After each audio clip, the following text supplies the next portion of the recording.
Assalamualaikum warahmatullahi wabarakatuh. Puji syukur kita panjatkan kehadirat Allah Subhanahu wa Ta'ala atas nikmat yang terus dilimpahkan kepada kita semua, baik nikmat iman, nikmat Islam, nikmat kesempatan, dan pastinya juga nikmat kesehatan. Salam serta salawat selalu tercurah kepada junjungan kita Nabi besar Muhammad SAW, keluarganya, sahabatnya, semua pengikutnya hingga akhir zaman. Semoga kita termasuk yang mendapatkan syafaat oleh beliau nanti di yaumil akhir. Pertama-tama saya ucapkan terima kasih kepada segenap pengurus Dewan Kemakmuran Masjid Raudatul Jannah dan juga para jemaah, bapak-bapak, ibu-ibu pada sholat subuh yang dirahmati dan cinta Allah Subhanahu wa Ta'ala. Perkenalkan, kami Dr. Cahyo mewakili Predikti, Perhimpunan Dokter Digital Terintegrasi Indonesia, mewakili ASPETRI, Asosiasi Pengobat Ramuan Tradisional Indonesia, dan mewakili secara khusus klinik kami, Klinik Holistik Rumah Sehat Holistik Indonesia. Pada kesempatan yang baik ini, acara ini kami namakan Manasik Kesehatan. Adapun manasik kesehatan ada dua tujuan. Tujuan pertama adalah memberikan edukasi, pendidikan kesehatan dalam rangka mencegah khususnya terhadap penyakit degeneratif, penyakit jantung, koroner, dan stroke masih menduduki peringkat pertama sebagai penyebab kematian nomor 1 di dunia, termasuk di Indonesia. Lalu Badan Kesehatan Dunia WHO menetapkan negara kita Indonesia menduduki peringkat ke-6 sebagai penderita penyakit diabetes mellitus atau kencing manis. Angkanya terus bertambah Bapak Ibu sekalian. Oleh karena itu perlu adanya upaya pencegahan. Tentunya tindakan preventif harus dimulai didasari, dilandasi dengan promotif pendidikan kesehatan. Dan semoga kedatangan saya ke sini lewat acara manasik kesehatan ini bisa menjadi ilmu yang bermanfaat buat Bapak Ibu sekalian. Lalu tujuan kedua dari kedatangan kami, dari kegiatan manasik ini, kami akan memperkenalkan sebuah konsep pengobatan holistic integrated medicine. Pengobatan gabungan antara pengobatan medis konvensional ala barat dan pengobatan tradisional ala timur. Yang baik-baik kita ambil, yang tidak sesuai ilmunya dengan syariat Islam kita buang jauh-jauh.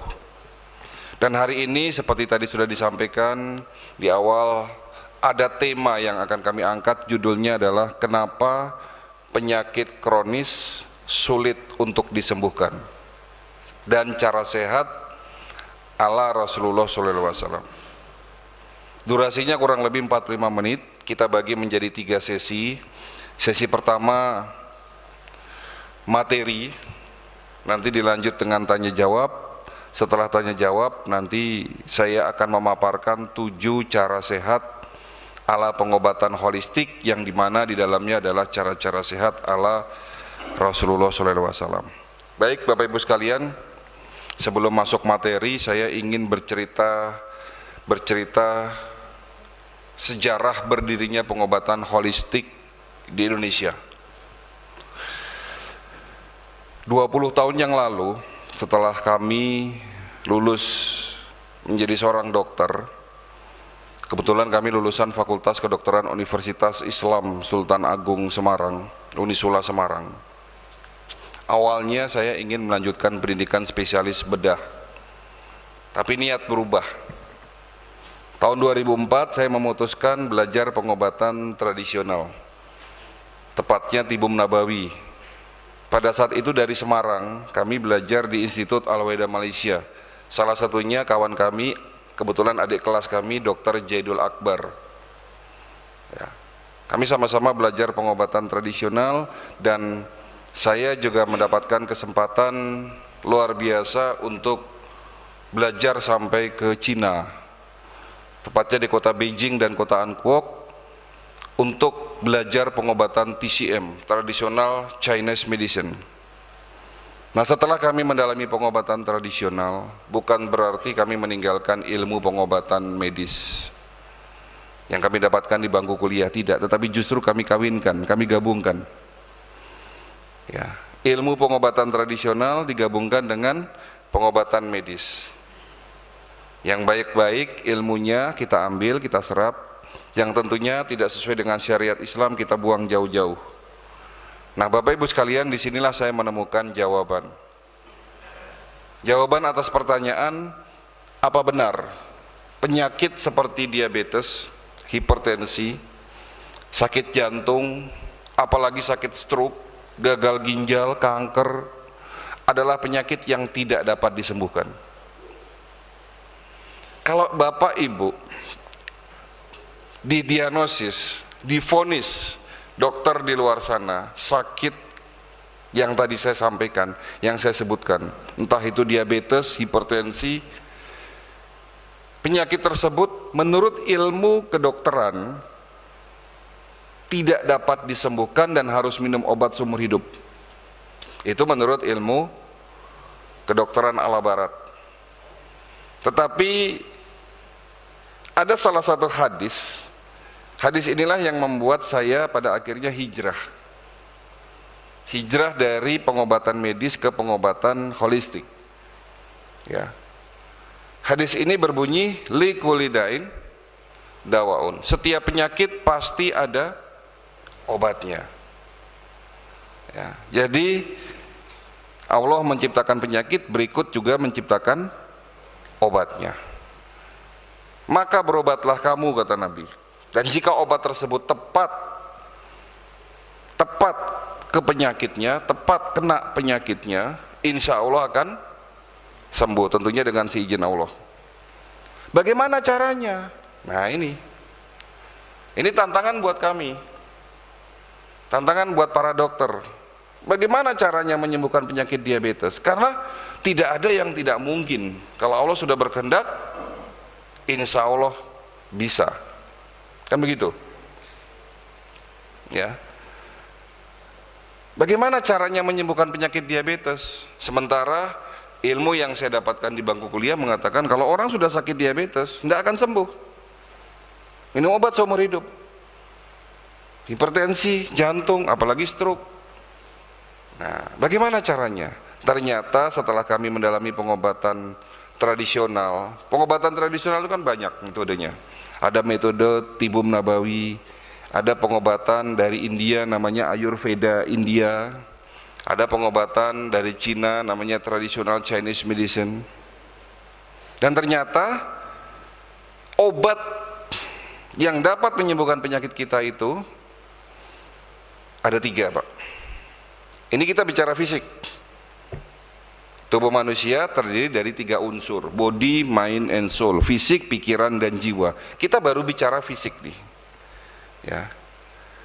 Obat untuk fisik kita, untuk penyakit kita ada 3. Satu adalah obat yang kita minum, baik itu obat kimia maupun herbal. Kedua, obat itu ternyata ada dalam makanan kita. Jadi makanan kita juga obat, Pak. Dan yang ketiga, obat itu, obat yang paling canggih, obat yang paling mujarab, ternyata ada dalam tubuh kita sendiri. Allah menciptakan manusia itu canggih, Pak. Manusia adalah makhluk yang punya kemampuan secara otomatis dapat mengobati dirinya sendiri tanpa kita sadari. Jadi kalau Bapak terinfeksi virus corona misalnya, sebetulnya tanpa berobat pun ya, tubuh kita bisa membunuh si virus tersebut dalam tubuh kita. Konsep inilah yang disebut sebagai self healing. Ya, jadi self healing inilah yang menjadi dasar metode pengobatan holistik. Yang tentunya pengobatan holistik itu didukung dengan teknologi. Dapat pengakuan secara medis karena apa yang menjadi metodenya itu selalu ada penelitian dan riset yang panjang. Ya, Jadi gabungan antara medis dan tradisional. Alhamdulillah 15 tahun terakhir ini untuk pasien-pasien yang datang ke klinik berobat dengan metode holistik, alhamdulillah bisa tertangani, sembuh tanpa obat, bahkan komplikasinya ya dapat disembuhkan. Karena orang sakit diabetes, hipertensi, yang bahaya itu adalah komplikasinya. Gitu. Kita memang bukan pionir, bukan yang pertama. Karena ada salah satu rumah sakit yang sudah berdiri 30 tahun yang lalu, namanya Rumah Sakit Holistik Internasional Purwakarta, yang punya keturunan dari Arab, namanya Bapak Dr. Husain Bajri. Rumah sakitnya ada di Wanayasa, Purwakarta. Nah, kalau klinik kita ada di Tangerang, tepatnya di Green Lake City, Ruko Crown, Blok J nomor 8, Cipondoh, Tangerang. Tetapi kita sedang membangun di kawasan di daerah Bogor, itu nanti setara dengan rumah sakit. Bahkan insya Allah kami bercita-cita menjadi pusat pengobatan holistik di Indonesia. Saya mohon doa restunya dari Bapak Ibu sekalian. Ini sedang pembangunan, ya memang cukup lama karena banyak yang harus kita bangun. Itu kawasan ya tidak besar, hanya sebesar 1 hektar ya. Nanti di sana ada berbagai macam metode pengobatan holistik, one stop healing ya. Baik Bapak Ibu sekalian, itu adalah singkat sejarah berdirinya pengobatan holistik Indonesia. Hari ini kita sama-sama akan belajar ya, dan harapan saya setelah manasik ini selesai, ilmunya jangan hanya sampai di Bapak Ibu sekalian, tapi siarkan. Ini luar biasa, tadi saya ngobrol ya, ternyata pengurus masjid di sini rata-rata anak muda ya Pak ya, apalagi punya channel YouTube. Silahkan ya, acara ini nanti dibuat, diedit dan dimasukkan ke dalam, mungkin punya channel di sini ya, channel dari masjid. Baik Bapak Ibu sekalian, sebelum saya masuk materi, saya ingin bertanya kepada Bapak Ibu sekalian, semuanya sehat? Di belakang ibu-ibu sehat Bu? Sehat. Kalau selama ini kita tahu ada 2 kategori, sehat, sakit gitu ya. Kalau tidak sehat ya sakit. Tapi ternyata ada kategori ketiga, sehat, sakit, yang paling banyak jumlahnya 70%, tidak sakit. Tidak sakit belum tentu sehat. Orang sakit diabetes belum tentu merasakan sakit. Orang sakit kanker belum tentu merasakan sakit. Orang sakit ginjal, gagal ginjal belum tentu merasakan sakit. Jadi ada kategori ketiga, tidak sakit. Ternyata WHO menetapkan 70% penduduk dunia itu kondisinya tidak sakit namun juga tidak sehat. 70%. Jadi di sini siapa yang sehat? Atau siapa yang tidak sakit, gitu kan? Oke. Kenapa penyakit kronis sulit disembuhkan Bapak Ibu sekalian? Karena temanya pertanyaan, materinya jawaban pastinya. Ada 3 jawaban. Yang pertama, karena gaya hidup kita yang salah. Salah menurut siapa? Salah benar ini kan harus ada indikatornya. 1, salah menurut ilmu kesehatan, dan kedua, salah menurut ajaran dari Rasul. Bapak Ibu sekalian, kita tahu bahwa Nabi kita manusia yang sehat. Konon ceritanya sakitnya beliau hanya 2 kali. Pertama di saat beliau diberikan racun. Pernah dengar peristiwa ini? Pernah ya? Tidak perlu saya bahas lagi. Yang kedua, di saat beliau menjelang mau wafat. Lalu muncul pertanyaan, apa rahasia beliau sehat? Nah, kita ini sekarang masih suasana Maulid Nabi nih. Apa hikmah dari Maulid Nabi? Ya mengikuti ajarannya beliau ya, termasuk sunnahnya beliau. Nah, kita hari ini bicara kesehatan gitu kan, bicara kesehatan. Ada hadis kedua yang menjadi kunci dari metode holistik yang berkembang di dunia ya.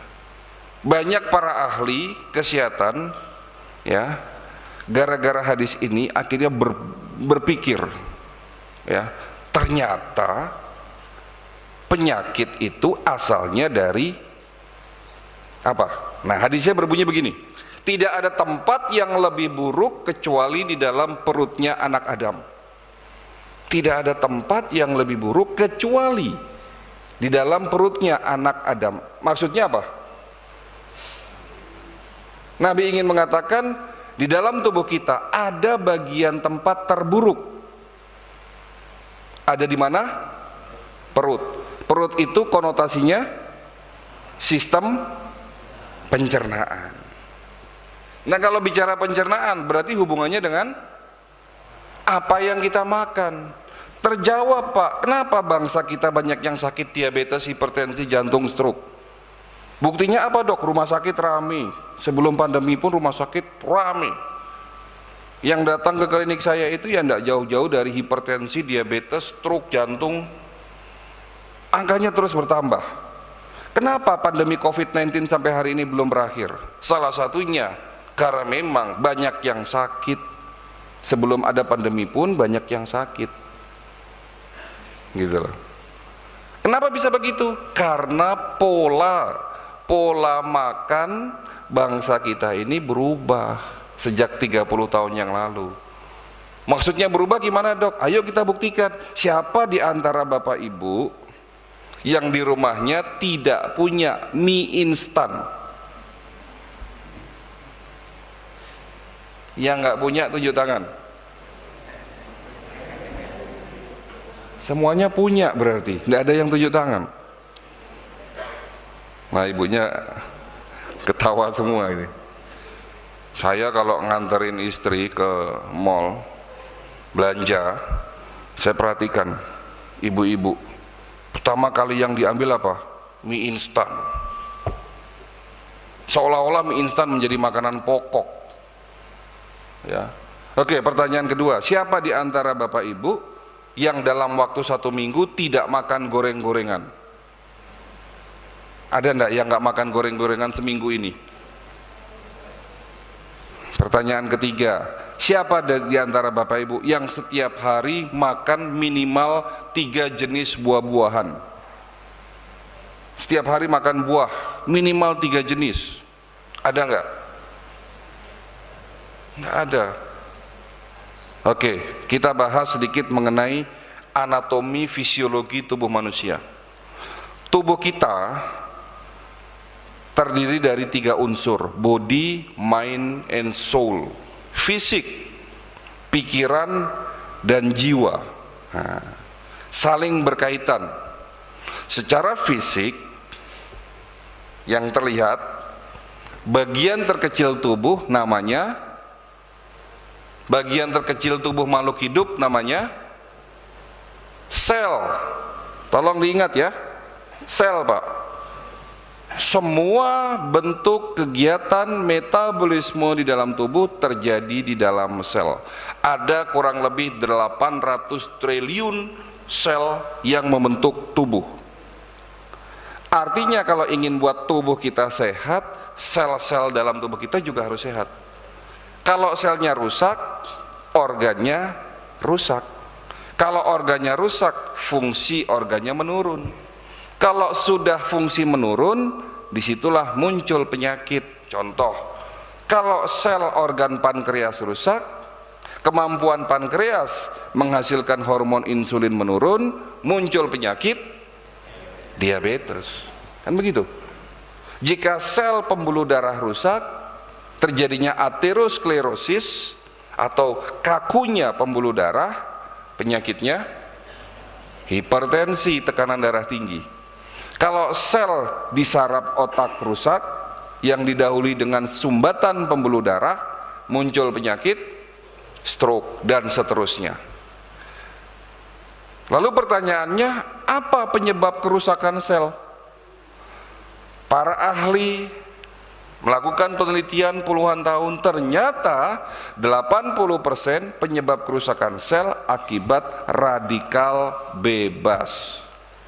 Radikal bebas bukan makhluk hidup, bukan virus, bukan bakteri. Radikal bebas itu bisa kita artikan racun yang merusak sel. Radikal bebas terbentuk akibat proses oksidasi. Dua kata ini tolong diingat. Radikal bebas yang merusak sel, penyebab sakit. Radikal bebas terbentuk akibat proses oksidasi. Oksidasi ini apalagi, Dok? Oksidasi itu contohnya kalau di luar sana besi berkarat. Tubuh kita bisa karatan? Bisa. Kenapa bisa karatan? Karena polusi udara, karena pencemaran lingkungan, karena makan makanan yang tidak bagus. Maksudnya makanan yang tidak bagus, ikan laut yang tadinya sehat, daging yang sehat, tempe sehat, kalau digoreng di atas suhu 140 derajat Celcius, apalagi kualitas minyak gorengnya tidak bagus, makanan tersebut akan teroksidasi. Dan kalau kita makan, oksidasi dalam tubuh kita akan membentuk yang namanya radikal bebas. Oksidasi juga terjadi akibat apa? Stres, Pak. Oksidasi juga terjadi akibat infeksi yang berulang-ulang, infeksi yang lama. Misalnya orang sakit TBC, kena virus corona. Itu bahaya dari virus corona, bukan hanya virusnya yang merusak, tetapi proses jangka panjangnya akibat infeksi tersebut menghasilkan oksidasi dan radikal bebas. Sepakat ya, sudah mulai tahu apa penyebab sakit diabetes, hipertensi, jantung, stroke, gagal ginjal? Radikal bebas. Berarti manusia tidak bisa menghindari oksidasi. Nah ini, siapa yang bisa menghindari udara yang tidak bagus? Apalagi bapak-bapak di sini tinggal di Bekasi, daerah Pantura, polusi udaranya tinggi. Siapa di sini yang bisa menghindari stres? Siapa di sini yang bisa memastikan makanannya selalu baik? Siapa di sini yang bisa meninggalkan goreng-gorengan? Nggak ada yang bisa, betul? Karena manusia tidak bisa menghindari oksidasi, oleh karena itu Allah sudah menyiapkan obatnya. Ini obat paling mujarab yang diproduksi di setiap sel tubuh kita, namanya antioksidan. Antibody ceritanya beda lagi nanti.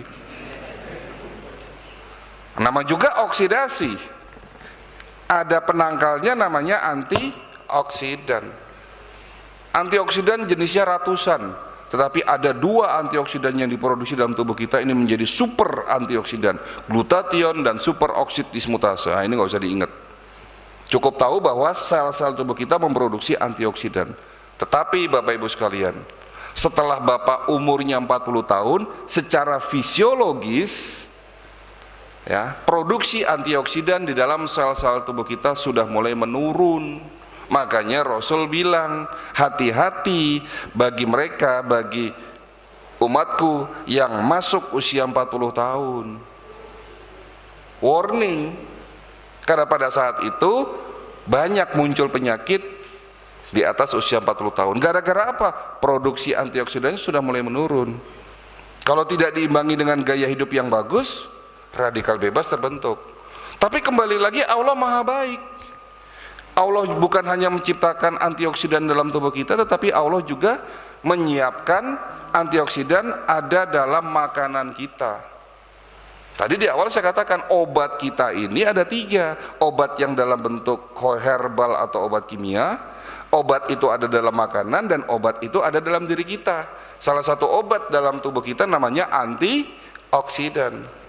Antioksidan di makanan di mana? Di buah-buahan. Contoh antioksidan namanya resveratrol, dapat mencegah penyakit jantung koroner. Ada di mana? Biji buah anggur. Bapak kalau makan anggur, bijinya jangan dilepeh, dikunyah, ditelen. Obat buat sakit jantung. Ya, sekarang malah cari anggur yang tanpa biji. Rugi, Pak. Ya, padahal obat itu ada dalam biji buah anggur untuk sakit jantung. Ada antioksidan namanya likopin. Bapak-bapak yang sudah mulai susah kencing, kencingnya tidak tuntas, netes lama terus tidak selesai-selesai. Penyakitnya apa Pak itu? Prostat. Bisa diobati, bisa dicegah dengan antioksidan namanya likopin. Ada di mana? Buah tomat. Tiap hari makan tomat. insya Allah sehat prostatnya. Ya. Antioksidan namanya bromelin, dapat mencegah penyakit kanker. Ada di mana? Buah nanas. Bapak, ibu ya, terutama ibu kalau motong nanas, bonggol tengahnya yang keras jangan dibuang. Di situ kandungan bromelinnya paling tinggi. Malah dibuang toh.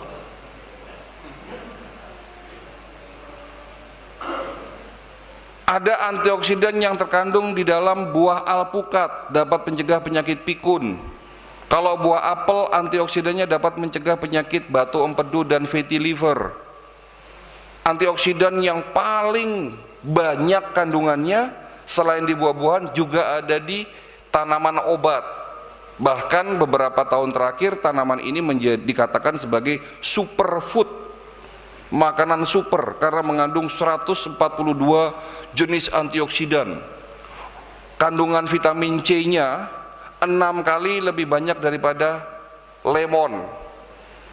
Kandungan vitamin A-nya 3 kali lebih banyak daripada wortel. Apa itu?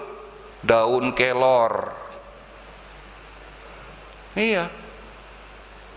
Antioksidan yang terkandung dalam kulit buah manggis dapat mencegah penyakit apa? Kanker.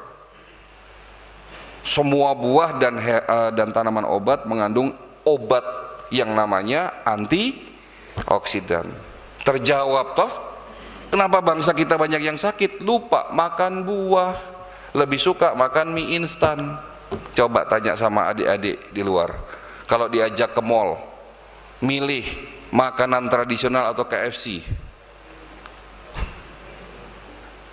Suruh milih tuh, makanan tradisional atau KFC? Pasti dipilihnya KFC, McDonald. Padahal di negara asalnya sendiri dikatakan makanan tersebut adalah golongan makanan junk food. Makanan junk food artinya makanan sampah. Kenapa disebut makanan sampah? Karena rendah nutrisi, terlalu tinggi karbonya, kalorinya, ada penyedap, pengawet, pewarna dan seterusnya. Hari ini banyak minuman kekinian yang kalorinya tinggi, makanya banyak yang sakit. Saya mau cerita Pak, beberapa tahun yang lalu, sebetulnya sih belum lama, 2020. Kasus ini banyak Pak saya tangani, tapi saya ingin mengangkat satu kisah. Ada seorang ibu-ibu umur 55 tahun datang ke klinik saya, dok, yang cerita suaminya, karena istrinya udah tubuhnya lemah, datang pakai kursi roda, tubuhnya lemah, pucat, ya, kaki sebelah kanannya membusuk. Kakinya busuk Pak, mulai dari betis sampai telapak kaki itu menghitam, telapak kakinya bolong, jari-jarinya sudah mulai copot satu-satu. Sakitnya apa? Diabetes. Dok, tolong istri saya sebentar lagi sama dokter di rumah sakit, kakinya mau diamputasi. Apakah tidak ada cara lain supaya kaki istri saya sembuh tanpa harus diamputasi? Syukur-syukur penyakitnya juga sembuh. Apa yang bisa saya lakukan? Didatangi pasien yang sudah begitu parah, pastinya sulit, tetapi inilah bentuk ikhtiar. Kami tidak menyerah. Kebetulan Bapak Ibu sekalian, klinik yang kami bangun itu dilengkapi dengan teknologi. Ada satu teknologi yang namanya Human Resonance Magnetic Analyzer. Ini alat untuk medical check up, alat untuk pemeriksaan kesehatan. Kalau selama ini Bapak diperiksa, ingin tahu fungsi ginjal, fungsi liver, dan fungsi-fungsi organ dalam tubuh, darah Bapak diambil, diperiksa di lab, hasilnya keluar dalam bentuk angka. Tapi ada satu alat namanya Human Resonance Magnetic Analyzer, teknologi gelombang energi Qi. Jadi tubuh kita ini ada gelombang energi yang namanya energi Qi menurut ilmu kedokteran Cina. Nah, alat ini mendeteksi fungsi-fungsi organ lewat gelombang energi Qi. Hasilnya juga angka-angka, 250 parameter pemeriksaan. Ternyata Pak, sehatnya tubuh kita bukan hanya fisik yang terlihat harus sehat, tapi fisik yang tidak terlihat pun harus sehat. Fisik yang tidak terlihat itu apa? Listrik, energi, seperti lampu. Fisik yang terlihat itu bohlam, kabel, sikring, terlihat, bisa dipegang. bisa kelihatan, tapi ada yang tidak terlihat, tapi kalau Bapak pegang kesetrum, namanya listrik. Nah, jantung Bapak bisa berdetak normal, syaratnya dua, ototnya harus bagus, fisik yang terlihat bagus, ya, tapi energi chi yang masuk dalam jantung ini harus pas, Pak. Harus pas, satuannya harus pas. Kalau berlebih ya terganggu, kalau kurang juga terganggu. Sama saja lampu, kalau dayanya berlebih lama-lama lampunya putus, kalau kurang dari dayanya meleret, kan begitu. Ini yang tidak diajari dalam ilmu kedokteran ala barat, tapi saya dapat ilmu ini di pengobatan tradisional Chinese medicine, dan ini ilmiah. Kalau Bapak berobat ke Shinsei, ahli-ahli Shinsei di Cina itu banyak, profesor-profesor. Mereka punya kemampuan mendeteksi organ lewat nadi, lewat telapak tangan, lewat lidah, lewat mata. Yang dilihat apa? Energinya, Pak. Tapi sekarang ditemukan sebuah alat untuk memudahkan kami, namanya Human Resonance Magnetic Analyzer. Ditemukan di Cina waktu kami masih belajar di sana. Alat itu saya datangkan ke Indonesia, saya pakai untuk pemeriksaan. Setelah saya periksa ibu tadi, ternyata fungsi-fungsi organnya banyak yang terganggu. Jantungnya melemah, ginjalnya fungsinya tinggal 40%, pankreasnya rusak, sistem peredaran darah dan sarafnya terganggu. Semua itu terjadi akibat dirusak dirusak oleh yang namanya radikal bebas. Radikal bebas terbentuk akibat proses oksidasi. Saya terus mengulang-ulang biar Bapak Ibu ingat. Dok, istri saya sejak muda hidupnya tidak bagus, suka begadang malam, suka tidur larut malam. Nah kebetulan beliau ini dosen, Pak, istrinya di S3, doktor. Memang begadang malamnya buat belajarnya sampai malam, tapi tidak bagus. Kenapa? Karena jam 11 sampai dengan jam 1 malam, tolong perhatikan, jam 11 sampai dengan jam 1 malam, di saat kita tidur pulas, tubuh kita akan melakukan dua proses yang penting. Satu, regenerasi sel. Dua, detox. Tubuh kita sedang melakukan bersih-bersih dari sisa-sisa metabolisme radikal bebas. Ya, syaratnya apa? 2 jam itu harus sudah tidur. Kalau tidurnya di atas jam 1, radikal bebas terbentuk. Ya. Dok, istri saya sejak muda sukanya makan malam. Banyak riset penelitian orang yang makan kurang dari 4 jam sebelum tidur malam, radikal bebas akan terbentuk lagi. Dok, istri saya tidak suka minum air putih, minum air putihnya sedikit, paling 1 hari 2-3 gelas, selebihnya minum teh manis. Ya sudah, usia 45 tahun beliau sakit diabetes, usia 55 tahun terjadi komplikasi di mana-mana. Berarti apa yang harus dilakukan ibu tadi? Mau tidak mau, suka tidak suka, dirubah gaya hidup yang salah, baru minum obat.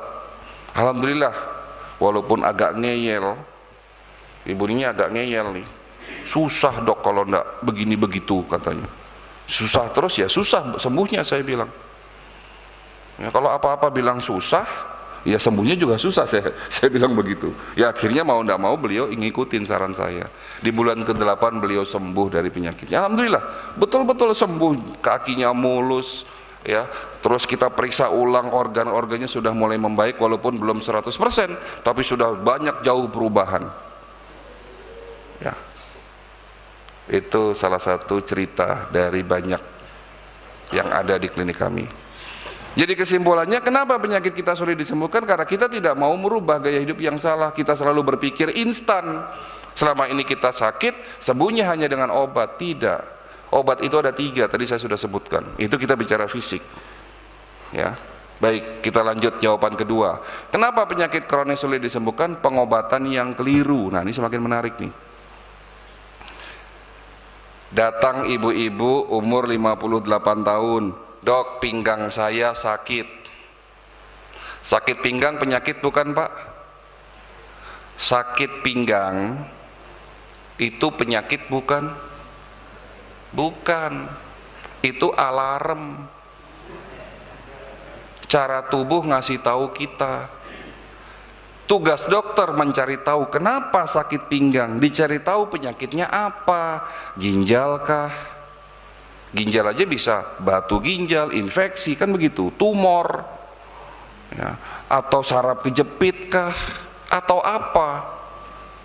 Datang ke klinik saya, katanya saya sudah diperiksa, tapi belum ketemu penyakitnya. Diperiksa tulang belakang saya, ternyata bukan saraf kejepit. Diperiksa ginjal saya, dok, ternyata ginjal saya normal. Karena belum ketemu penyakitnya, dokter hanya memberikan obat pereda nyeri.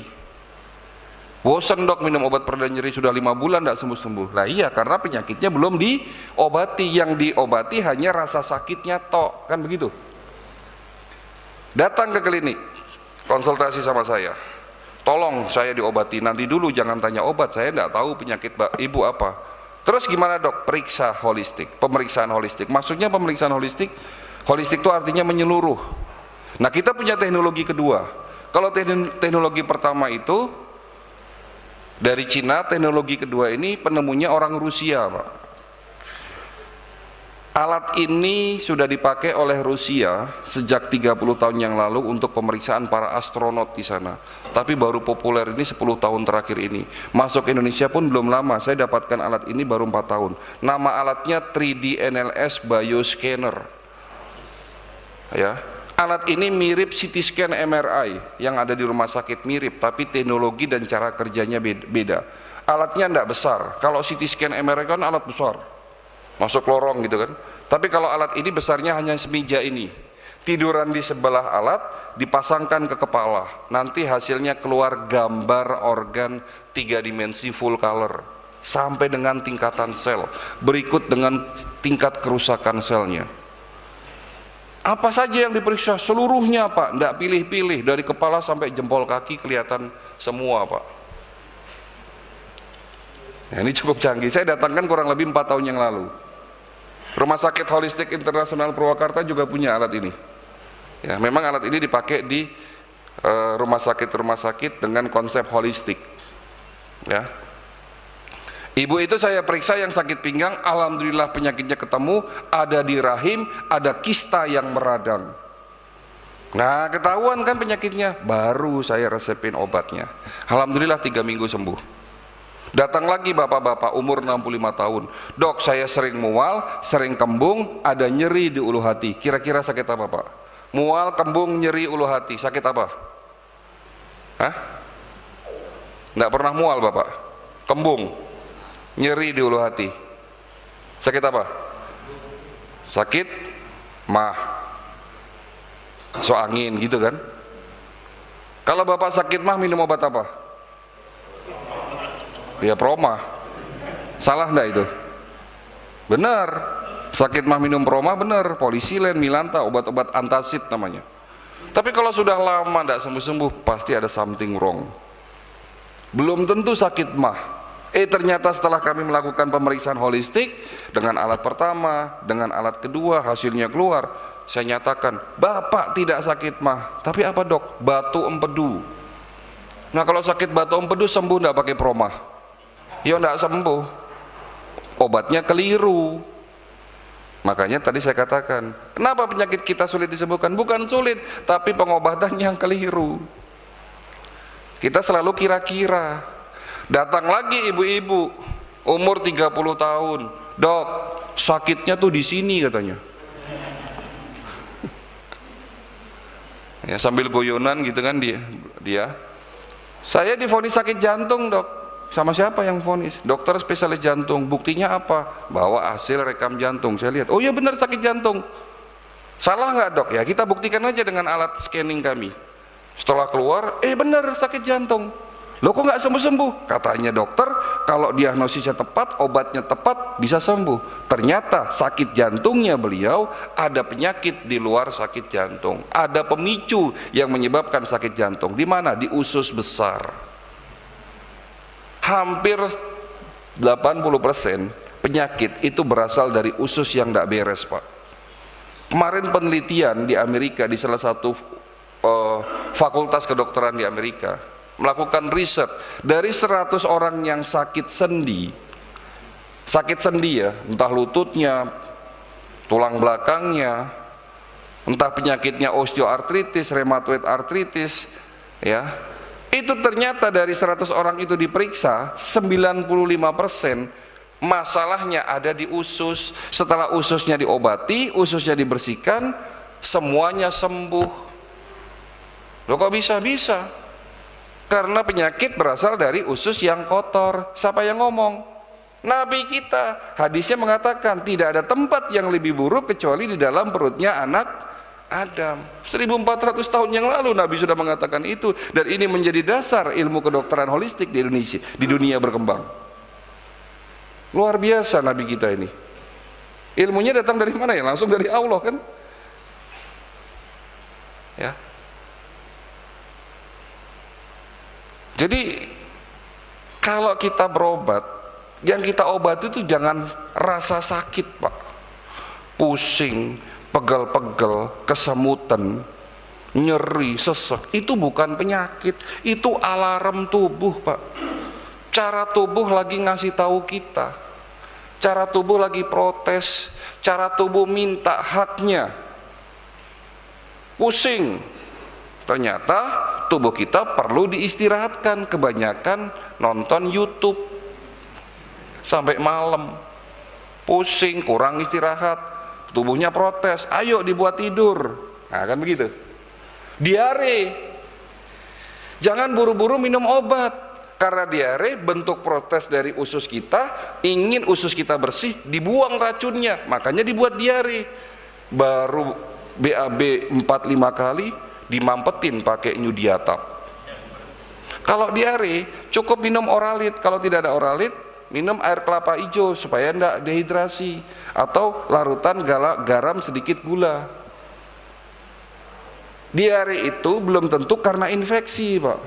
Kalau infeksi oke diobati, tapi kalau bukan infeksi berarti usus bapak lagi kotor, makanya dibuat diare. Orang zaman dulu aja sengaja dibuat diare, minum broklat, urus-urus, garam Inggris. Tapi sekarang sudah jarang orang seperti itu, ya. Betul ya Pak? Ya. Jadi jawaban kedua, kenapa penyakit kronis sulit disembuhkan? Pengobatan yang keliru. Kenapa diabetes saya tidak sembuh-sembuh? Obat metformin, glimipirid, glibenclamid itu adalah obat yang selama ini Bapak minum sebagai penderita diabetes, itu hanya untuk nurunin gula. Kalau pankreas dan darahnya tidak diobati, tidak dibersihkan, tidak disembuhkan, ya seumur hidup sakit diabetes. Kenapa asam urat saya sering kambuh? Yang disalahin makanan, emping, ya, melinjo, kangkung, daun singkong, daging, itu disalahin gitu loh. Gara-gara makan ini asam urat saya naik. Bukan makanan, Pak. Karena penyebab asam urat gangguan fungsi ginjal. Kalau ginjalnya tidak diobati, ya seumur hidup sakit asam urat. Saya sudah minum obat, Dok. Iya, obat yang diminum kan piroxicam allopurinol. Itu obat hanya pereda nyeri. Iya tah? Kenapa hipertensi saya tidak sembuh-sembuh? Ya karena selama ini yang diminum hanya amlodipin. Amlodipin itu hanya obat penurun tensi. Penyebab hipertensi bisa gangguan liver, bisa gangguan ginjal, bisa gangguan jantung, bisa hormonal, yang mana? Ya. Baru ketemu penyakitnya, obati penyakitnya, kan begitu. Holistik, mengobati dari hulu ke hilir. Memang tidak instan, tapi itulah yang bisa dilakukan supaya penyakitnya sembuh sampai tuntas. Bukan sembuh sesaat, Pak. Dok, alhamdulillah gula darah saya normal. Iya, karena minum metformin. Nggak minum, naik lagi. Dok, tensi saya normal, alhamdulillah. Tapi apa? Minum amlodipin. Nggak minum amlodipin, naik lagi. Kan begitu? Ya. Jawaban ketiga, kenapa penyakit kronis sulit disembuhkan? Ketahuannya sudah terlanjur parah. Penyakit kalau belum parah, maaf kata, tidak ada keluhan, Pak, tidak ada tanda-tandanya. Kanker stadium 2 yang saya temui, rata-rata mereka tidak ada gejalanya, merasa sehat. Setelah muncul gejalanya kan diperiksa, setelah diperiksa kankernya sudah stadium 3, stadium 4, susah diobati. Ya, Penyakit jantung koroner, sumbatan pembuluh darah di jantung, kalau belum di atas 70% sumbatannya, tidak ada tanda-tanda nyeri dada, seset, ya, tidak ada, Pak. Makanya banyak orang kena serangan jantung, ceritanya tidak ada sakit jantung. Bukan tidak ada sakit jantung, tapi karena memang tidak terasa sakit di stadium awal. Makanya kita butuh pemeriksaan secara rutin, sakit tidak sakit. Untuk apa sih? Yaitu tadi, kalau ketahuan penyakitnya masih ringan, lebih mudah, lebih murah diobati ketimbang kalau ketemunya sudah telanjur parah. Kadang-kadang Bapak Ibu sekalian, kita ini lebih sayang sama motor kita, lebih sayang sama mobil kita daripada kita sendiri. Loh, buktinya apa, Dok? Motor kita rusak, ndak rusak, 4 bulan sekali ganti oli, tune up, diperiksa. Betul nggak, Pak? Kemarin, seminggu yang lalu, jadwal servis mobil saya. Kalau mobil-mobil modern zaman sekarang itu gampang, Pak, nggak perlu diperiksa, colokin alat, di scan, keluar datanya, keluar. Oh Pak, ini kampas rem sebelah kanan sudah mulai habis, perlu diganti nggak, Pak? Perlu diganti, karena kalau nggak perlu cepat-cepat diganti, nanti piringannya juga ikut rusak. Nah, sudah ganti, padahal nggak ada tanda-tandanya, tapi dari hasil scanning ketahuan. Saya jadi ketawa, saya bilang sama montirnya, saya juga punya alat scanning, Mas, tapi alat scanning saya buat manusia, gitu loh. Jadi yang datang ke klinik saya, alhamdulillah hari ini hampir 70% mereka yang belum sakit, diperiksa, ketahuan penyakitnya masih ringan, alhamdulillah ngobatinya lebih mudah. Kalau sudah parah, susah, Pak, mahal biayanya, kan begitu. Materi selesai. Kenapa penyakit kronis sulit disembuhkan? Ada 3, saya ulangi: gaya hidup yang salah, pengobatan yang keliru, dan ketahuannya sudah terlanjur parah. Sampai di sini ada pertanyaan? Kita masuk sesi tanya jawab, ya. Tapi jangan pulang dulu, karena nanti ada hadiah yang mau saya berikan buat Bapak Ibu sekalian yang stay mendengarkan ceramah saya sampai selesai. Ya, hari Minggu ya, libur toh Pak, hari Minggu. Ya, silakan Pak. Saya tak izin minum ya Pak. Ya, silakan Pak.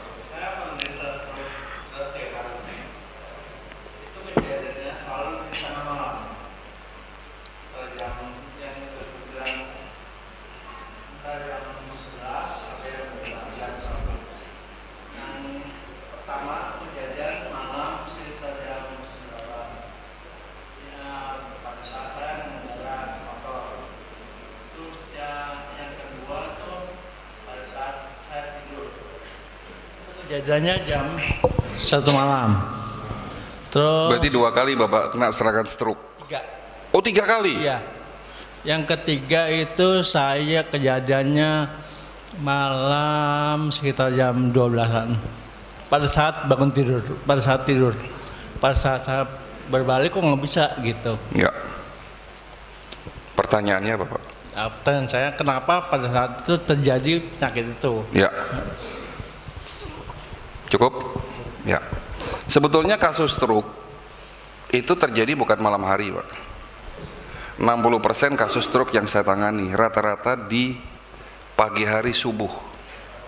Karena pada subuh hari itu darah kita tekanannya sedang rendah. Di saat oksigen di otak tidak masuk ke dalam otak, otak kita akan mengalami infak, kerusakan. Tetapi kalau malam hari berarti tekanan darahnya lagi tinggi-tingginya. Karena pada jam itu radikal bebas lagi tinggi-tingginya. Makanya pada jam itu tadi saya katakan jam 11 sampai jam 1 malam harus tidur pulas. Karena pada saat itu tekanan darah lagi tinggi-tingginya. Kalau pecah pembuluh darah, stroke. Stroke-nya sebelah kanan. Ya. Apa yang harus diobati oleh beliau? 1, ususnya dibersihkan, darahnya dibersihkan, saraf otaknya diperbaiki. Sumbatan pembuluh darah di otak ini dibuka semua. Nanti otak yang sudah mulai rusak dikasih nutrisi supaya terjadi regenerasi sel. Dan itu semua harus dengan teknologi karena sudah stroke. Sebetulnya sakit stroke itu bisa kita cegah dengan cara apa? Periksa. Di saat kita periksa medical check up, ketahuan tuh pembuluh darah otaknya ini ada sumbatan enggak? Ya, bahkan sumbatan di atas 70%. Saya banyak kasus ya. Rata-rata sumbatan itu 70%. Enggak ada tanda-tandanya. Kalau sudah 100% baru stroke gitu loh. Nah, inilah maksud saya, mencegah lebih baik daripada mengobati. Jangan nunggu rusak, jangan nunggu sakit baru berobat, tapi lakukan medical check up sebelum stroke. Sekarang saya tanya sama Bapak, sebelum Bapak kena serangan stroke yang pertama, ada nggak tanda-tandanya? Nggak ada toh. Nah, terjawab. Padahal yang namanya sakit stroke, sumbatan pembuluh darah di otak itu prosesnya lama nih. Kan nggak mungkin tiba-tiba tersumbat seperti selang taruh di luar, kena lumut, ada lumutnya, kena matahari kaku. Lama-lama itu kan proses, gitu ya. Begitu juga orang serangan jantung. Contoh Ashraf Sinclair, kata BCL istrinya, suami saya enggak pernah ada sakit-sakit jantung, tapi meninggal kena serangan jantung. Dulu Haji Mas Said meninggal kena serangan jantung di saat main futsal. Padahal kata istrinya nggak pernah Haji Mas Said itu ngeluhin sakit dada, sesek. Olahragawan kok. Loh kok bisa olahragawan sakit jantung? Dia bisa. Satu hal yang belum dilakukan kebanyakan masyarakat kita, apa? Medical check up. Kenapa? Takut ketahuan penyakitnya, Dok, kalau periksa. Itu terus yang menjadi alibi gitu loh. Takut ketahuan penyakitnya, Dok. Ntar kalau tahu penyakitnya malah jadi stres. Jangan, Pak. Akan lebih mudah ngobatin penyakit kita kalau ketahuannya masih ringan gitu loh. Kalau sudah parah ya susah diobati. Ya kemarin juga ada pasien begitu. Saya ketemu sama jemaah, ayo periksa, moh Dok, nanti ketahuan penyakitnya. Nggak lama, beberapa hari kemudian datang ke klinik stroke. Ini cerita benar tahun 2018. Ya. Setelah stroke di depan meja saya nangis-nangis, Dok tolong saya diperiksa, obatnya kasih yang terbaik, mahal nggak apa-apa. Dalam hati wes kasep, Dok. Udah stroke susah ngobatinya, tapi ya nggak apa-apa saya obati. Alhamdulillah butuh waktu 10 bulan sembuh. Tapi sembuh gitu loh. Tapi lama kan? Nah gitu loh. Biayanya mahal ya, iya udah stroke kok. Jantung, gagal ginjal pasti mahal. Ya. Gitu ya Pak. Ada pertanyaan lain? Silahkan. Assalamualaikum warahmatullahi wabarakatuh. Berbicara masalah buah, Dok. Ya.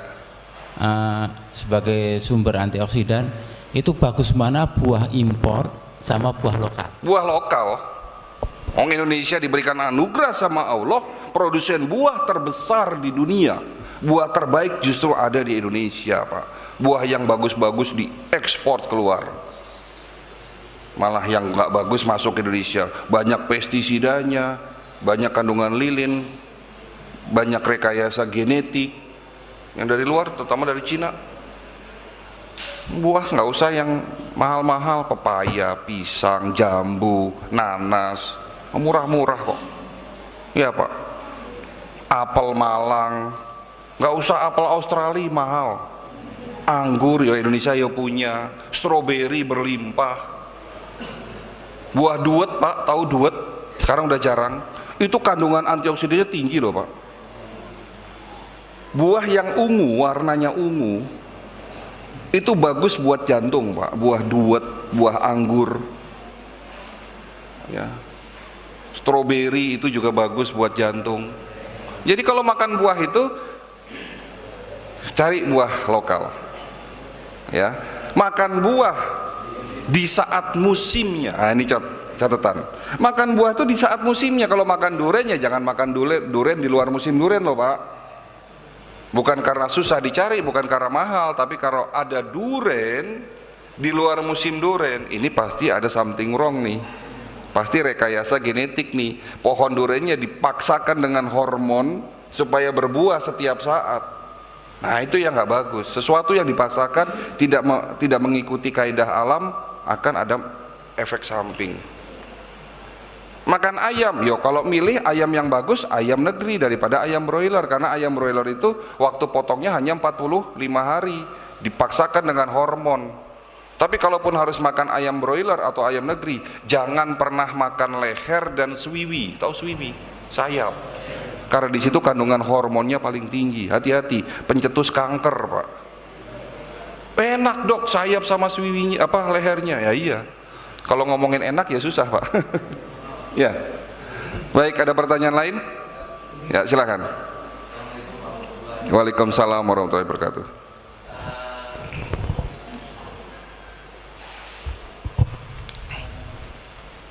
Ibu-ibu kalau ada yang mau bertanya, silahkan ya Bu.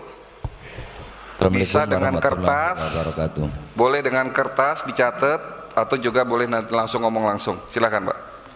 Pak, gimana caranya memasak sayuran kelor supaya kandungan antioksidannya anti apa tadi?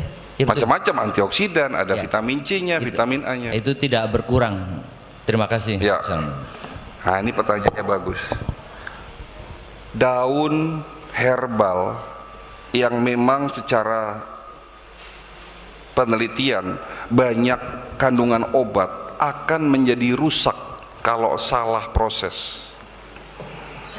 Kalau lebih baik yang namanya daun-daun itu jangan direbus Pak, dikeringin pakai sinar matahari, kering, sedikit dimasukin oven 5 menit biar lebih kering, 95% kekering kandungan airnya hilang, baru di blender. Jangan pakai air, di blender jadi bubuk, diayak, simpen dalam toples kaca, nanti diminum pakai sendok buat pakai air hangat. Jangan pakai air panas. Ya, nggak boleh air panas. Maksudnya jangan air mendidih, air panas tapi jangan mendidih. Kalau mendidih kan di atas suhu 120, 100 derajat. Cukup yang 80 derajat. Karena kalau terlalu panas rusak kandungan vitamin C dan lain-lainnya. Makanya dibuat bubuk, gitu loh. Kenapa dibuat bubuk? Karena yang namanya herbal, daun-daunan masih ada getah, masih ada racun yang dapat merusak ginjal. Kalau daun daun-daunan direbus-rebus, Bapak tidak tahu caranya, ngerebus, tidak tahu dosisnya, ginjalnya lama-lama rusak, gagal ginjal Pak. Saya orang herbal, tapi ilmunya harus ada toh. Jangan sampai kita pokoknya kalau herbal alami sehat, belum tentu. Karena di luar sana juga banyak tanaman-tanaman yang tumbuh di tempat yang tidak bagus Pak, berpolusi, tanahnya tidak bagus. Contoh lagi buah pace. Nah ini tolong perhatikan pace. Buah pace itu buah yang paling banyak manfaatnya, buat diabetes, buat hipertensi, buat sakit kanker. Tapi buah pace kalau hidup di tanah yang tidak bagus, itu buah pacenya beracun Pak. Hati-hati makan buah pace. Hidup di bawah septic tank, di atas septic tank, nah, yang diambil sama pohon itu ya dalam septic tank Pak, beracun Pak. Jangan dimakan, malah jadi merusak ginjal sama liver Pak ya, itu satu ya. Jadi kalau kita makan herbal itu ngelihat ini numbuhnya di mana, cara masaknya gimana, dan yang ketiga cara prosesnya ini benar atau enggak. Kemarin habatus sauda yang ada di toko-toko obat herbal setelah diperiksa di Badan POM ternyata ada jamur yang dapat merusak liver, nama jamurnya ofloxacin. Habatus sauda jelek enggak? Enggak jelek, sunnah Rasul toh. Habatus sauda bagus ya, dapat meningkatkan energi, ada vitaminnya, mineralnya, semua banyak, mengandung potasium, menguatkan jantung. Tapi ternyata kalau tercemar sama jamur merusak liver. Kenapa bisa begitu? Cara prosesnya salah, gitu loh. Jadi kalau melakukan segala sesuatu ya tanya sama yang berilmu. Bekam sunnah Rasul untuk membersihkan apa? Darah. Dari apa? Radikal bebas. Tapi kalau caranya salah, hati-hati, malapetaka. Bekam dah, sunnah Rasul dah. Aku tidak berjalan ketika malam aku diisrokan kecuali para malaikat berkata, ya Muhammad, perintahkan umatmu untuk berbekam. Sebaik-baiknya pengobatan adalah hijamah. Pengobatan terbaik menurutku ada 3, minum madu, bekam, dan kis. Tapi aku melarang umatku berobat dengan cara kis. Artinya bekam sudah direkomendasikan sama Kanjeng Nabi gitu. Tapi kalau caranya salah, yang membekam itu tidak mengerti ilmu bekam, selesai Pak, hati-hati, malapetaka. Nah, gitu ya Pak. Oke, mungkin terakhir dari ibu-ibu ada minta tolong dari teman-teman masjid. Ada? Kalau tidak ada saya lanjutkan. Ada? Ditulis aja. Oke. Ya.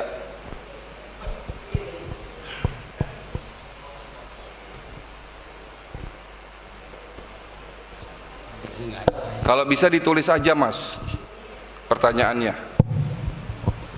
Assalamualaikum warahmatullahi wabarakatuh. Waalaikumsalam. Terima kasih Bapak Dokter bisa ketemu pagi ini.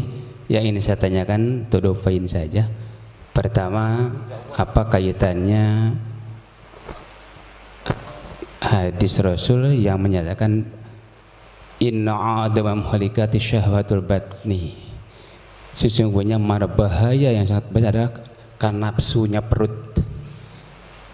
Ini terkait dengan hadis yang kedua, sumu tasihu, berpuasalah kamu karena puasa akan menjamin kesehatan. Itu kaitan dengan medis seperti apa? Ya.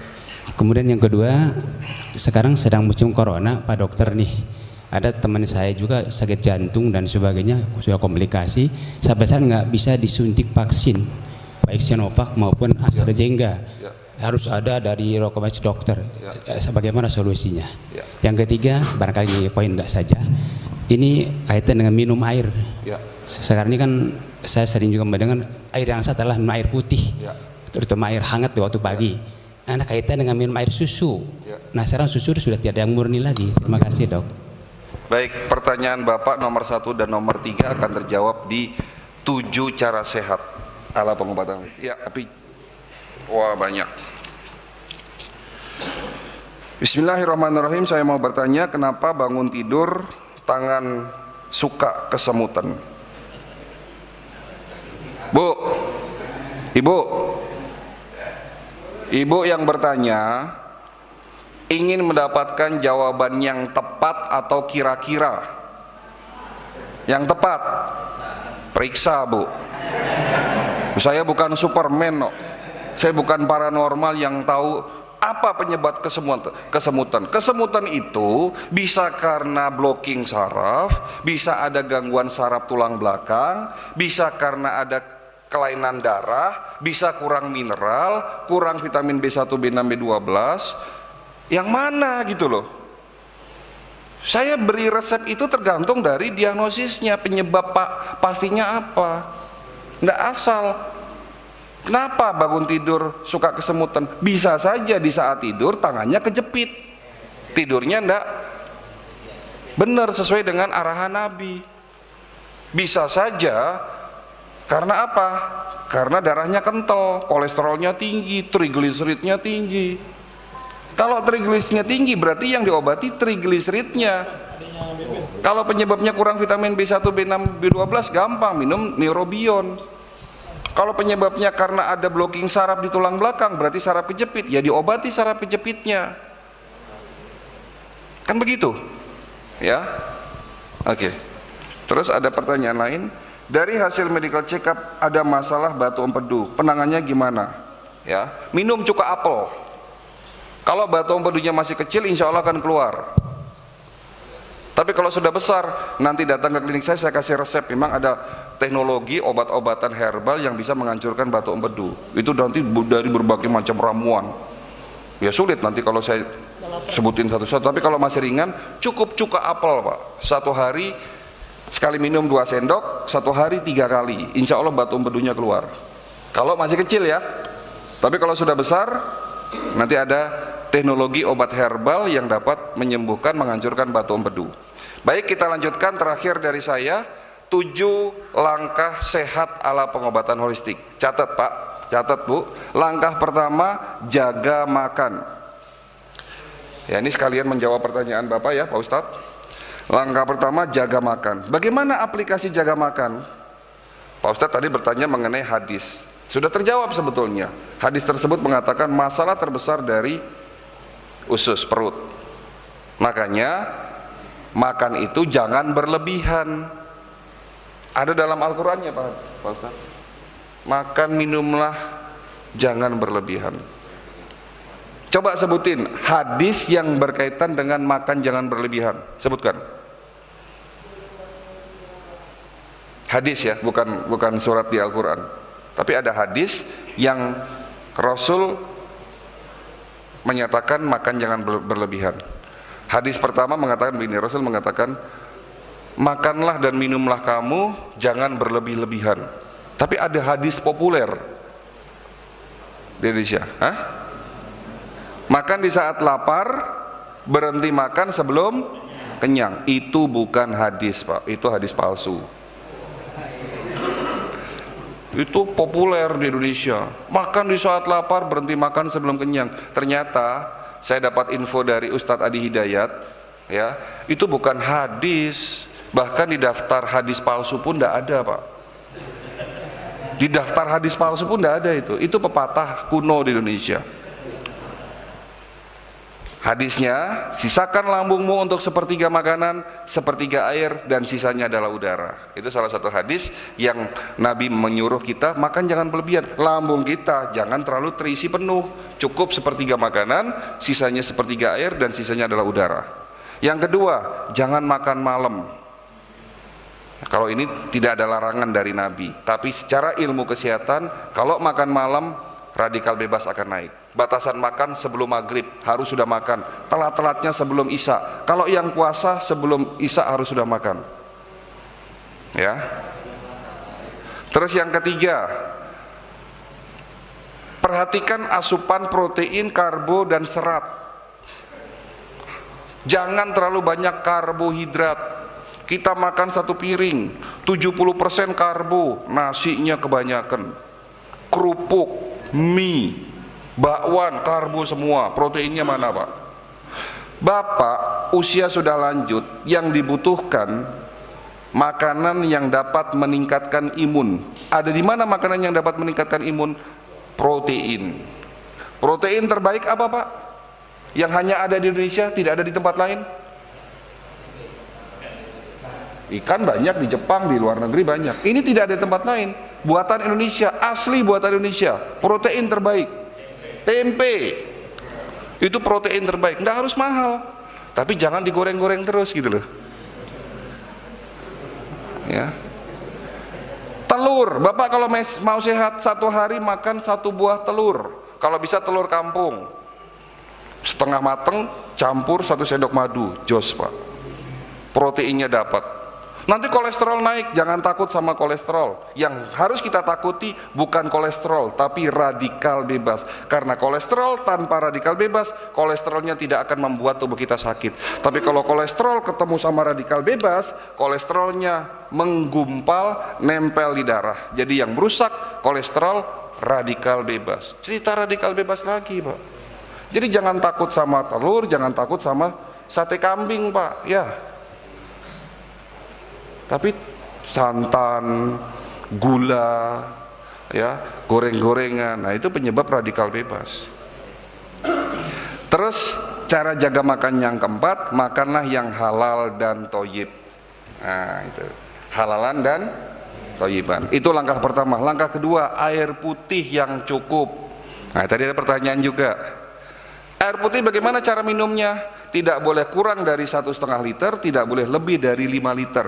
Kurang menyebabkan gangguan ginjal, lebih bisa mengganggu saraf pusat otak. Jadi kalau orang kebanyakan minum juga dapat mengganggu saraf otak Pak, hati-hati. Cara minum yang bagus gimana? Kalau bisa terapi air hangat Pak, jangan air es. Kalau tidak ada air hangat ya air suhu normal. Tapi kalau pengen sehat, pagi hari bangun tidur minum 1 gelas air hangat. setelah sholat subuh minum 1 gelas air hangat, sampai maghrib 10 gelas minimal masuk dalam tubuh kita. Menjelang tidur 1 jam sebelum tidur jangan terlalu banyak minum Pak, cukup seteguk 2 teguk kalau haus, karena kalau kebanyakan minum justru nanti ginjalnya juga bisa rusak Pak. Ya, itu langkah kedua. Langkah ketiga, jangan tidur di 3 waktu ini. Jangan tidur larut malam, jangan tidur setelah sholat subuh, jangan tidur antara asar dan maghrib. Tidur larut malam menyebabkan radikal bebas naik, tidur setelah sholat subuh menyebabkan pikun, tidur antara asar dan maghrib menyebabkan imunitas daya tahan tubuh berkurang. Langkah ketiga. Langkah keempat, puasa. Nah, ada pertanyaan, bagaimana dengan puasa? Puasa itu manfaatnya banyak, detoks kolbu dan detoks usus, detoks darah, detoks hati. Nah, itu manfaat puasa. Untuk materi puasa kita skip dulu karena ini materinya panjang Pak Ustadz.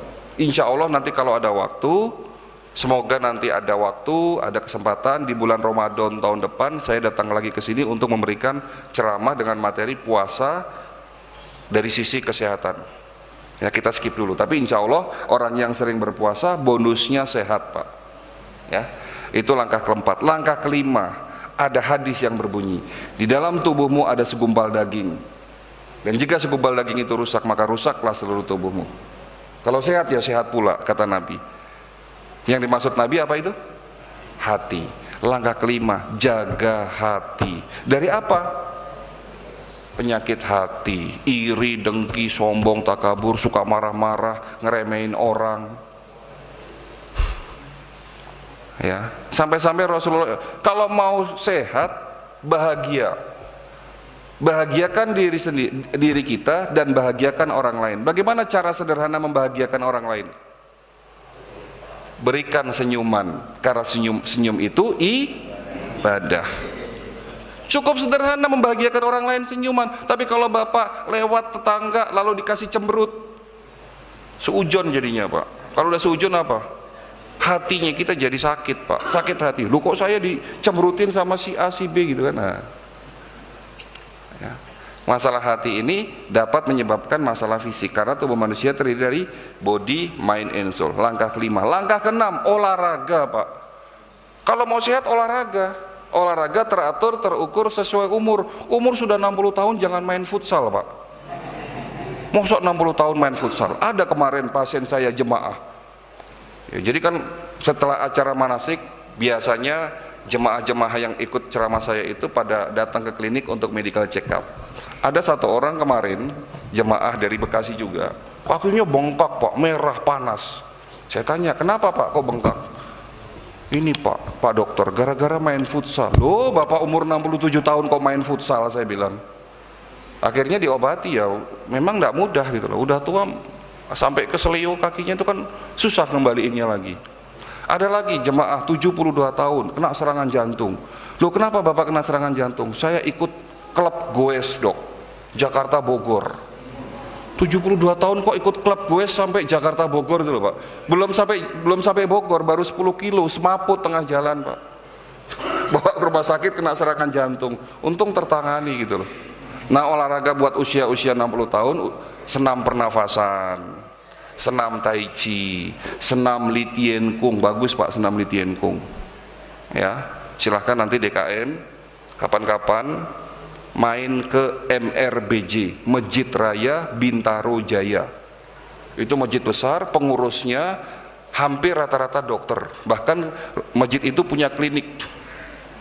Ada yang namanya Dr. Indra, pengurus dari masjid tersebut. Dr. Indra adalah Ketua Senam Li Tien Kung Indonesia. Silahkan ketemu sama beliau, bilang saja dari Dr. Cahyo. Nanti tim dari Dr. Indra akan ngajarin di sini, jemaah di sini untuk senam Li Tien Kung Pak.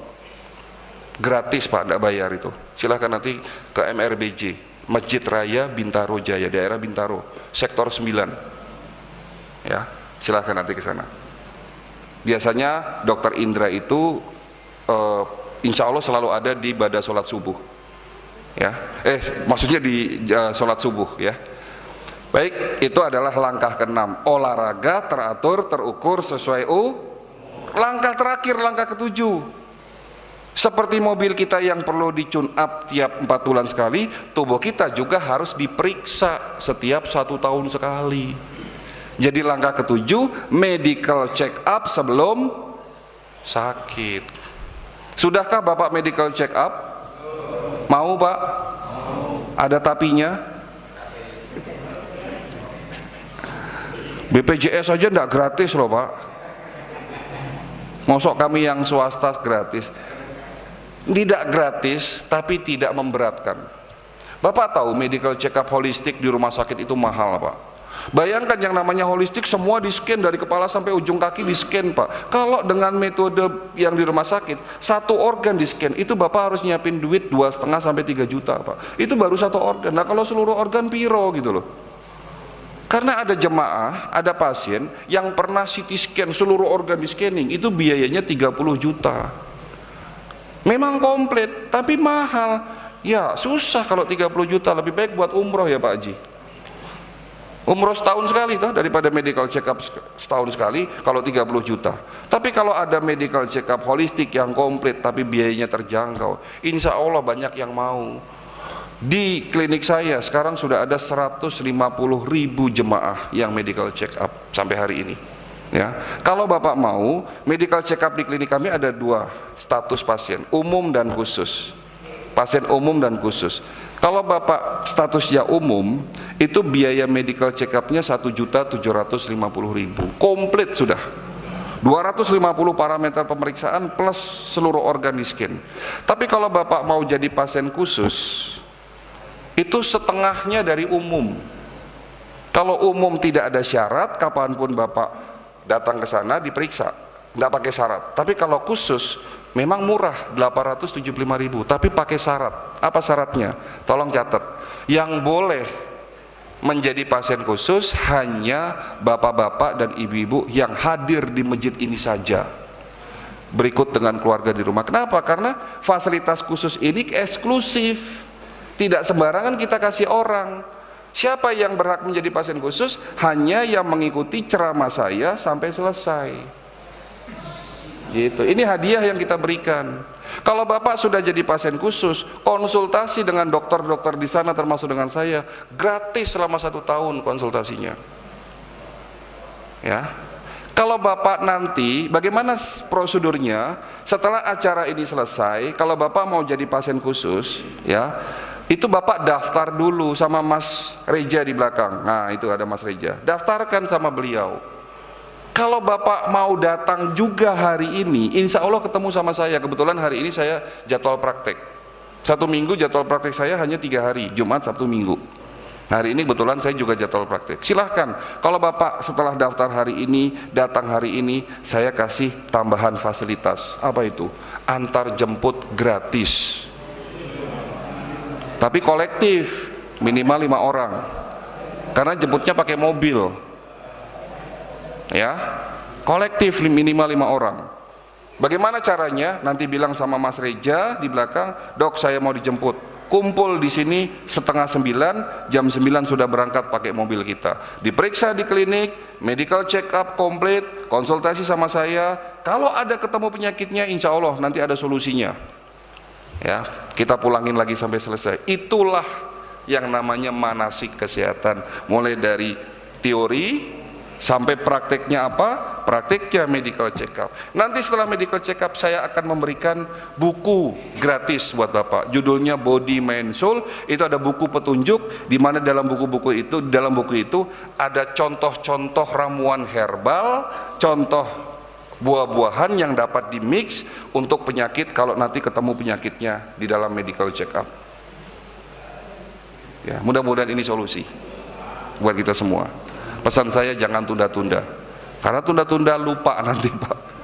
Ya, cukup sekian dari saya. Semoga acara ini menjadi ilmu yang bermanfaat.